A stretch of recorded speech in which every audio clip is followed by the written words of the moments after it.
ಶುಭ ಮುಂಜಾನೆ ಎಲ್ಲರಿಗೂ. ನಾನು ನಿಮ್ಮ ಪ್ರೀತಿಯ ಮೈಸೂರು ಹುಡುಗಿ ಮಾತಾಡ್ತಾ ಇದ್ದೀನಿ. ಇದು ಸಂಡೇ ಬ್ಲಾಗ್ ಆಗಿರುತ್ತೆ. ಲಕ್ಷ್ಮೀನ ಎತ್ತಿದ ತಕ್ಷಣ ಎಲ್ಲರ ಕಣ್ಣು ಸ್ವೀಟ್ಸ್ ಮೇಲೆ ಇತ್ತು.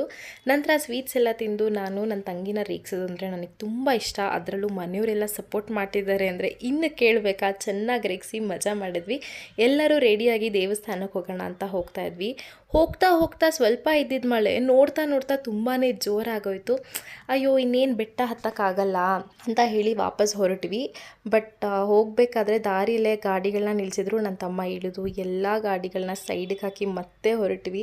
ಹೇಗೋ ಸಾಗುವ ದಾರಿಯಲ್ಲಿ ದೇವಸ್ಥಾನ ಸಿಕ್ತು, ಹಣ್ಣು ಕಾಯಿನೂ ಇತ್ತು. ವೇಸ್ಟ್ ಯಾಕೆ ಮಾಡಬೇಕು ಅಂತ ಇಳಿದು ಇದು ಮಾಡಿದ್ವಿ. ಮತ್ತು ಮನೆಗೆ ಹೋಗೋಷ್ಟೊಳಗೆ ಮಕ್ಕಳು ಬೆಟ್ಟ ಅಂತೂ ಹತ್ತಿಲ್ಲ. ಪಾಪ ಬಾಡೂಟ ಆದರೂ ತಿನ್ನಲಿ ಅಂತ ಬಾಡೂಟನ ರೆಡಿ ಮಾಡಿದರು, ಸಂಡೇ ಬಾಡೂಟ ಅಂತ.